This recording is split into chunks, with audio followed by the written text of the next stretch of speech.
My name is James Harris. When all this happened, I was 52 years old. I was married to the woman I loved, I had 2 grown children whom we raised well, and a well-paid job that I liked. I had the world by the tail, and life was great, until it wasn't anymore. It all started on Tuesday evening. I worked late that evening, but not so late that my wife was worried, and headed home after the rush hour traffic cleared. It was my usual Tuesday evening.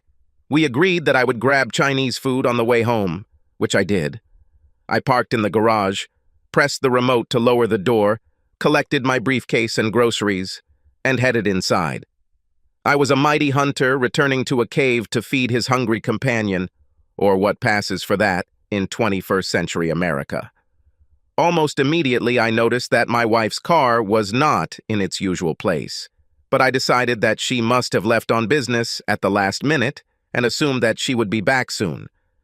So I left the food set on the kitchen counter, hoping to keep it warm and knowing that if it was late, we would reheat it in the microwave. I walked down the hall to the front door, turned at the stairs, and headed to our bedroom to change into something more comfortable. It was my usual everyday routine: come home, get comfortable, and eat. 10 minutes later, I came down the stairs and called, "Marie, are you home?" Silence. I thought, where could she have gone? Maybe she left a note. I wasn't terribly alarmed, but by this time I was at least curious. I walked into the living room and found a note on the coffee table. It wasn't the note I expected, but it was one I never would have imagined. It read, "Dear Jim, I'm sorry for doing this to you, but there is someone who needs me. Today they called me. This is one of those calls that you have to respond to when it comes. I'm sorry I ran away without warning, and I know it will be hard for you, but please know that I love you more than life itself, and will be back as soon as I can. I treasure the life we created together, and hope to return to it when I can. Don't worry about me. I'll be fine. Your loving wife, Mary." On the coffee table next to the letter was her cell phone. I was stunned and confused. I went over in my mind what I read in her mysterious letter. Did she say she needed someone? Who needs it? Who could be that important and not be worth telling me who it is? Then panic began. Where did she go? How could it be so urgent that she couldn't tell me where she would be? How could she leave her phone? When will she contact me? This was not the kind of note a wife leaves for her husband planning to return late that evening. Panic gave way to fear, and fear to anger. How the hell could she do this? She just takes it and runs away without really explaining why or where she will be. Then darker thoughts crept into my mind, the first being, how could she forget her cell phone? Gave way to the second. Why did she leave her cell phone? I read her note again, and for the second time she told me no more than the first time. There is someone who needs me. Today they called me. This is one of those calls that you have to respond to when it comes. Who does she think she is? She is not a secret agent, not a super spy, not a neurosurgeon for the leaders of the fucking free world. Where is my wife? I admit that at that moment my anger was a mask for my fears. I was worried about my wife. Wherever she was, I was convinced that she would need my help. I wanted to go to her, but where did she go? I wanted to hear her voice and know that she was okay, but I have no way to contact her. I just sat and reread her note while dinner got cold and the sun set. When it got dark, I finally decided to start calling. Called her sister, our friends, and eventually called our kids. Nobody knew or told me anything. The worst thing is that I only managed to scare our children. I tried to convince them that nothing bad had happened, but I wasn't very good at it, so I hung up, promising that I would keep them informed. Now I was even more angry and blamed her for scaring our children, although I myself was involved in this mistake. I reread it again, note, I cherish the life we created together and hope to return to it when I can. These are not the words of a person who will return home in a few hours or even days. Now I'm really scared, and although I told myself I was overreacting, I called the hospital. She wasn't there. I then called the police, but they said that I could not file a missing persons report until 48 hours had passed unless I was reporting a missing child. I thought about lying, but how could I tell them that I wanted to report a 5'3" child with brown hair who could pass for a 38-year-old, even though she was 49? I thanked them and hung up. I finally tried to eat something, but I wasn't hungry, so I just put the food I bought in the refrigerator and sat in the darkened living room, hoping it would come back. She didn't return. I walked up the stairs a little after 2 in the morning and fell fast asleep. When I woke up the next morning, I stretched and found her side of the bed cold and empty. Everything washed over me again, and I lay there and thought, what should I do? I called work and said I wouldn't be there. My not showing up for work was so unusual that it seemed to cause concern, and before I knew it, my phone was ringing with colleagues wanting to know if I was okay, what I needed, if they could do anything. Something to do? And what should they do with those files? In truth, trying to help them a little was cathartic for me, and at least briefly took my mind off my worries. I called her office, but they told me she called and took the day off. I don't think they were hiding anything from me, although for some time I thought so, but over time I became more and more convinced that they were as ignorant as I was.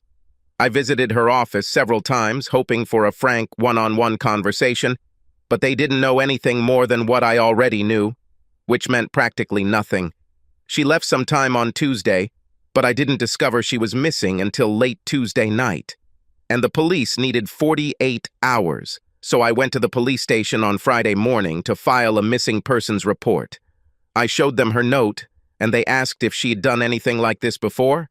Yelling at the cops isn't a good idea, but by that point, I wasn't in the best mood. They threatened to charge me if I didn't calm down, so I forced myself to sit down until they decided I was a hot-tempered suspect, and they filled out the form. Afterwards, they said, usually in such cases, the wife runs away with her boyfriend. You will probably find out if you are served with divorce papers in the next few days. Never in my life have I wanted to hit a police officer so badly. Instead, I just muttered, "And thanks for that," and left. So much for the motto, protect and keep out. I returned home and collapsed into a chair. I was torn apart by stress. Having nothing better to do, I resumed calling friends and family, but this time I was smart enough not to call my children. Instead, they called me themselves, and I had to tell them that I still didn't know anything, but I was sure that everything was fine with my mother. She's smart, capable, and I'm sure she has everything under control. In other words, I lied to my children. A father should never lie to children, but I had nothing to tell them, good or bad, except that their mother was still missing. How to have this conversation with children who have every reason to worry about their mother. My calls to friends and family on Tuesday evening led to an avalanche of calls to me on Wednesday. They started out calmly, with comments like, "Just finding out," and by Thursday they became more and more worried. Everyone wanted to know what I was doing to find Marie, and by Friday the tone of some of them had taken on an unmistakable aggression. No one had spoken about it yet, but concern was giving way to accusations. If calls on Friday were bad, then visits on Saturday were simply impossible. I was inundated with visitors, friends and relatives stopping by to see how I was doing, and they always started with words of support, but soon followed by questions. Were there any problems between you? Didn't you quarrel? Was she unhappy? What got me was when her mother asked, "Are you sure you don't know where she is?" I lost my temper and yelled at my mother-in-law for the first time in the entire time we met. "What nonsense are you talking about, Margaret? Are you accusing me of something? Do you really think I would lie about something like that?" No, Jim, of course not. It's just..." She paused. "Spit it out, Margaret. Just what?" She looked into my eyes, and with an angry look that I will remember until the day I die, she said, "She's just never done anything like this before." I shoved my anger and pain deep down where I hoped it wouldn't show up, and in the calmest voice I could muster, I said, "Do you think I don't know this?" By then, she was visibly shaking. Her husband said, "Jim, we know you're doing your best. Could you tell us what you know and maybe we can work something out?" I nodded. We sat in silence, and then I told them everything I knew, or rather, that I knew nothing. I showed them the note, and they were equal parts puzzled and concerned. The not-so-veiled accusations dropped, and we spent an hour bursting into tears, trying to come up with something, anything, that could explain Marie's sudden disappearance. But we had nothing. Henry and Margaret stayed until lunchtime while I prepared a light lunch for the three of us, or at least I thought it was three. Our friends seemed to have other ideas, and there was a constant stream of people at the front door, some carrying food, others beer, all wanting to know what had happened and what I knew. At some point, I stopped telling this story. At this moment, Margaret and Henry intervened. To their credit, I was absolved of the blame, and she gave me high marks for being a concerned husband. I know that everyone had their suspicions deep down, but at least there was a feeling that I had support again. I was absolutely shocked as well-wisher after well-wisher sat down with me to express their support and concern. I encouraged everyone to contact the police if they thought of anything that could help, but I secretly thought that someone knew something that they weren't telling me and hoped that the information would reach the authorities even if I'll never know about it. As far as I could tell, no one knew anything, and other than a few supporters calling the police to ask if they had any leads, nothing happened for several weeks. That is, nothing happened for exactly 2 weeks. The police had my wife's car license along with the make and model and put it on their watch list for possible car thefts. Whenever I made a comment to someone like, "I hope they find her car so they can maybe find her," they looked at each other as if I didn't understand something. And I understood and knew what they were thinking about. She ran away, and there's a good chance she won't want to come home even if she's found. I tried to go to work, but I was useless there, and everyone told me to go home. Then I went home, and there I was just as useless. At first I sat and called. Then he drove around the area looking for her car. I even drove past her friends' houses, thinking that perhaps they were hiding her, although I could not imagine why. Day after day, I worried, called, drove, alarmed the police, but achieved nothing. In a fit of desperation, I contacted my lawyer to ask what I should do, and he connected me with a private investigator. Officially, the police said that this is my right. Unofficially, I could see that they didn't like it. I was told that private investigators usually interfere with the official investigation. So I asked them, "What do you have at the moment?" They didn't have anything, so I told them in what could politely be called frank that I didn't think a private investigator would stop them from finding anything. They didn't like it, but they also couldn't object. The private detective was expensive and returned with exactly the same thing that the police already had. Nothing. As I said, this happened 2 weeks after Marie disappeared. I still did the same things, calling, driving, and watching the news, but I also started checking Marie's social media, her credit card activity, and our bank accounts. There was nothing on the card, but 2 weeks later the money was withdrawn from an ATM in a city 200 miles away. I immediately called the police and informed them about this. This got their attention, and within half an hour, 2 detectives were standing at my door, and the suspicions began again. Finally, I looked them in the eye, and in the calmest voice I could muster, which in retrospect was only one small step away from rage, I said, "No, I didn't go there and didn't use that car. All this time I was here in the city. Khaled friends drove around looking for her car and did a hell of a lot more than any of you. Now you have a lead, so get off your fat asses and follow it." They clearly didn't like me very much, and just as clearly I didn't care. But after half an hour of assurances and veiled accusations, they left.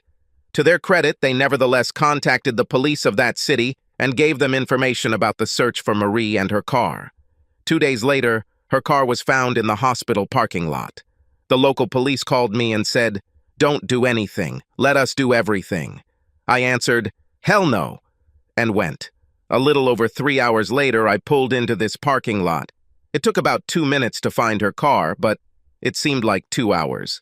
I also noticed 2 people in suits in a car just yelling "cops," so I parked and walked up to them. I think they were waiting for me. I showed them my driver's license and said, "Show me your badges." They looked at each other and, being dissatisfied, still did as I asked. I got down on my knees and asked him to tell me what they knew, but all they knew was that they had the car and no one had approached it since they got there. When I said that I was going to go and ask about my wife, they said that they had already asked. I thanked them with all the fake sincerity I could muster and told them I was going to do it anyway. My tension was growing quickly, and I had no intention of making friends here. The hospital receptionist didn't know my wife's name and didn't know anything about the car parked on the street. So I decided to join in the surveillance. I had nothing to hide, and everything was profitable, so I asked it to sit in the back seat of their car. This may have been the first time I surprised a policeman since this all started, but they agreed, and I joined them. We talked for the next hour, and I briefly told them what little I knew. When their shift ended, and it was time for them to leave, they agreed to let me keep an eye on the car, but they made one thing clear. If someone comes for the car, it doesn't matter whether they leave the hospital or drive up to it. Do not interfere. Just call us and tell us the car is moving. Don't try to follow her. Don't do anything other than call us. Got it? I nodded. Remember, there is a small chance that they have your wife, and they will lead us to her. But there is also a greater chance that they just bought the car from someone and don't know anything. However, they can help us track down who sold them the car. It is very important that you do nothing. Is it clear? For the first time since this all started, I actually understood and agreed with everything. I returned to my car and sat there for the next 3 hours, slumped in the seat, watching Marie's car. The only time I left my post was for the fastest pee in history, when I walked in and out of the hospital so quickly that I was still zipping my fly while crossing the lobby. An hour later, I saw a woman approach the car, and my heart stopped. I tried to catch my breath. This is Marie. She opened the car door and took out something small, then closed it and headed back to the hospital. I followed her, keeping my distance. Something told me that if she found out that I was here, I would never get to the bottom of the truth. When we entered the hospital, I was about 20 meters behind her. I saw her enter the elevator and the elevator stop on the 3rd floor. Very little time passed when I looked into the room and saw that she was sitting near the man's bed. He seemed to be asleep or unconscious, and she was holding his hand. I coughed, and when she turned and saw me standing in the doorway, my beloved and loving wife fainted. I was angry and confused, but I called a nurse, who tended to her until she came to her senses. I spent most of this time studying the man in the bed. I had never seen him before. He was neither a friend nor a relative, just a man. But it is clear that for Marie he is more important than her marriage, more important than her family, and, it seems, more important than me. One mystery is solved, and then a new one appears. While the nurse helped Marie up from the floor, I took the opportunity to call the local detectives and report that my wife had been found. They told us to stay where we were and they would come right up, and I told them the room number. Life was starting to get very interesting. And as I looked at the man in the bed, I felt a cold chill in my heart where there had previously been fear. Having come to her senses, Marie was almost hysterical and only shook her head when I calmly and coldly asked her questions. Why, Marie? Who is this man? Why did you run away like that? Why didn't you tell us where you are? Why didn't you tell me you were okay? Marie, what's going on, for God's sake? Several times she looked as if she was going to answer, but then she lowered her head and began to sob again. I stood, waited, asked, and wondered when the detectives arrived. I let them take over and stepped aside, but they immediately asked me to leave. One of them joined me and asked a dozen questions. I simply told him the truth, that I saw Marie approach the car, followed her, and then ran into her in the ward. Encountered might not have been a good choice of word, and I spent the next 5 minutes assuring him that I had not caused her any harm. When he learned that the nurse had found her lying on the floor, the questions resumed with greater seriousness. All this time his partner was talking to Marie. Over time, I think I convinced them that I didn't hurt my wife. Or maybe she convinced them. Don't know. They wanted me to leave, so I called the ward. Marie, if I leave here, I will divorce you. Do you understand me? This again caused hysterics, and she begged me not to leave. Then I looked the detective in the eye and said, I'm not going anywhere until I get answers. Eventually, I was allowed to return to the ward. As quietly and calmly as I could, I began to ask Marie the questions that were burning in my mind. Marie gave only mysterious half-answers. He is her high school boyfriend and was her first love. He's dying, and he has no one. Between these lines, there were long pages of information, but I could only ask or guess. How did you live here for 2 weeks without using your payment card? She was silent for a long time until she finally said, I lived at his house. So do you know where he lives?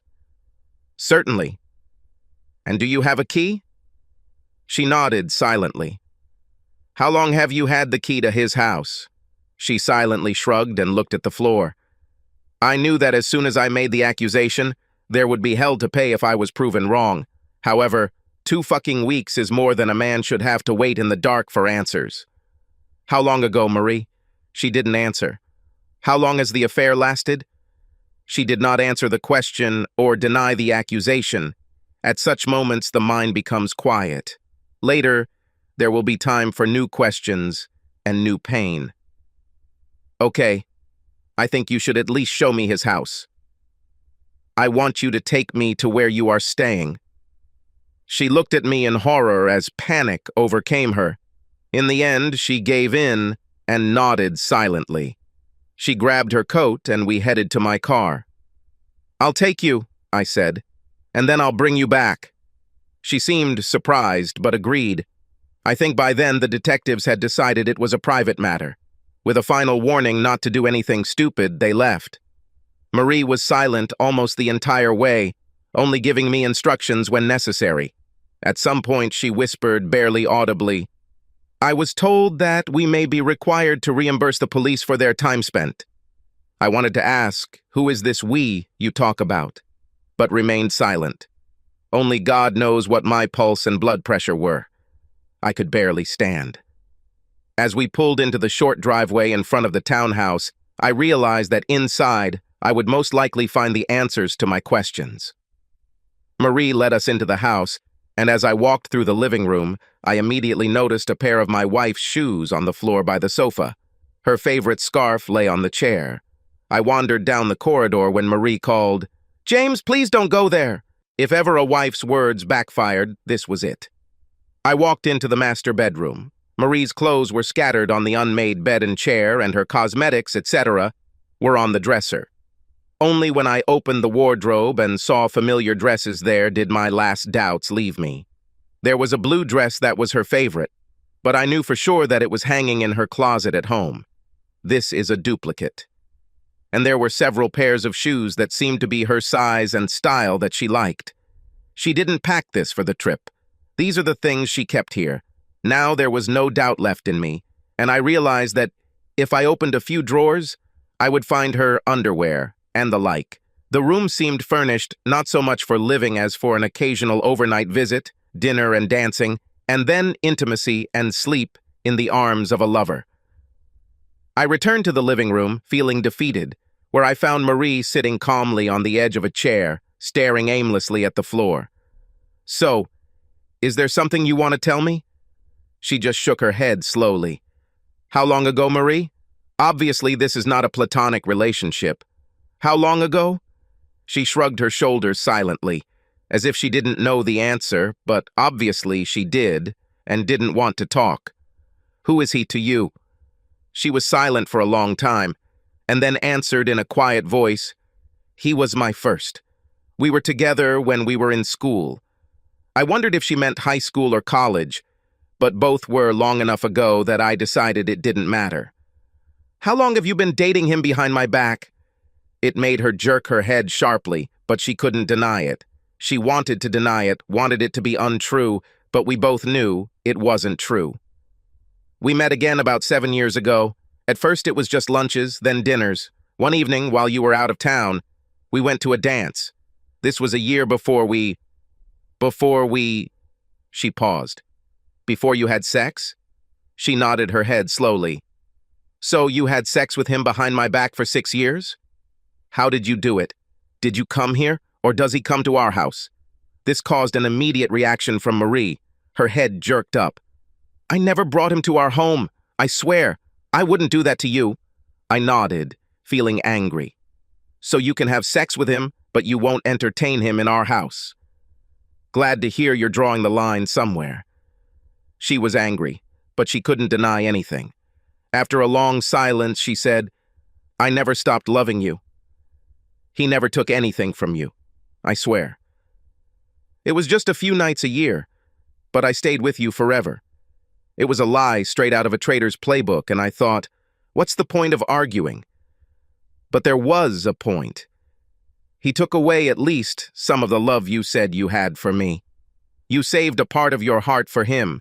Because of him, you lied to me repeatedly. She made vows to me, but she gave him a part of herself that, according to you, was only for me. Don't say he never took anything from me. He took everything, even if you don't think so. Marie was crying, and I stood silently next to her. I knew everything I needed to know. I thought about destroying his house, breaking everything possible, but he would not return here. In the end, I just gave up. Let's go, Marie. I'll take you back to your lover's bedside. This brought another round of tears, but my heart was broken, and I had nothing to console her. I drove her back to the hospital, and as she got out of the car, she begged me, James, please give me some time. He has no one. I can't let him die alone. I'll be back home soon. The last phrase caused a short sob. I'll be home soon, and we can get back to our life together. Please, I love you, I swear. I nodded silently and released her, saying that he was waiting for her. I think by that time she already realized that everything was over between us. I drove slowly home for 4 hours and don't remember any of it. I was devastated. 2 weeks of stress and worry, all these friends and relatives telling me not to lose hope. And now I found out that all this time she was with her lover. I was exhausted both physically and emotionally. I only managed to stumble into the house and sit down in my favorite chair. I don't know how long it took before the first call rang. It was her parents, and they wanted to know where I had been and if I had learned anything. And then I realized that I had traveled 200 miles without saying a word to anyone. I didn't think long about saving Marie the embarrassment, but apparently I had spent the last of my manly love for the woman who had betrayed me for many years. So I told Henry and Margaret everything. They didn't want to believe it until I described what I found in his house. At that moment, it didn't matter whether they believed me or not. My marriage was over. I knew it without having to think about it. This is a fact that burst from the depths of my soul, crushed my heart and consumed me. It's over between me and Marie. She loves another man, and I'm not one to share. Even worse, she spent years lying to me, going behind my back, and giving herself to him. This is not a mistake. This is a life of betrayal, and we cannot return to this. I called her friends to tell them the news, and didn't regret anything. He restrained his anger as best he could, but he didn't lie for her sake. After I used them for training, I called our children and tried to gently, but honestly, tell them that I had found their mother and that she was with her lover, dying in a hospital bed. They didn't want to believe it, so I told them about the townhouse. When they asked if I could forgive her, I replied, maybe someday, but I will never trust her again. I apologized to both of them, but told them I was divorcing their mother. Then, forgetting that they still had no way of contacting her, I asked not to tell her about it. He said that she needed all the remaining time to spend with him, and her rush home would not change anything. They argued with me, but in the end, they understood. 2 weeks later, he died and Marie returned home, but I was no longer there.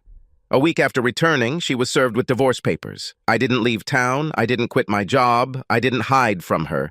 I just moved into apartments until I eventually found a place that suited me. I was close enough to the old house that the children could visit both of us. Marie tried to convince me, so I allowed her to do so. She came to my office or apartment and begged me to change my mind, but I had already decided. She cried and threatened, but it didn't change anything. This lasted 6 years. 6 years of betrayal, and if you count lunches, dinners, and dances, then 7. In the end, it was lies, at least as much as sex, that ruined our marriage. When I found out how well and how easily she lied to me, lied right to my face, with a smile, I realized that she did not look at me with the same devotion with which I looked at her. It's been 2 years since the divorce became final. I don't ask, but the children say that their mother just goes to work and then home. She's not going anywhere, or so they think. I'm sad that she's suffering so much, but I can't help her. To this day, I can't tell if she's grieving the loss of her first love or the marriage she betrayed. I'm not doing so well myself. I am not healed, but the pain is gradually decreasing. I don't date either, but I've started to notice other women, and I suspect I'll eventually dip my toe into the dating pool. I am far from trusting another woman outside of a professional environment. I will never know why she betrayed me, what she was missing, what I couldn't give her, or how she justified her behavior. I guess I could ask, but what's the point? This is her decision, and she somehow came to terms with it at that moment. I never told anyone about this because I doubt they would believe me even now, but I never learned his name. There was a man on his deathbed and a townhouse where my wife played family when they were together. That's enough for me. You cannot take revenge on a dead person, and I realized that I could not forgive my wife, who betrayed me. Subscribe to our channel so that your second chaff doesn't cheat on you, and go ahead and listen to the next story, because this story is nothing compared to the next one. If you're under 18, don't even think about listening to the next one.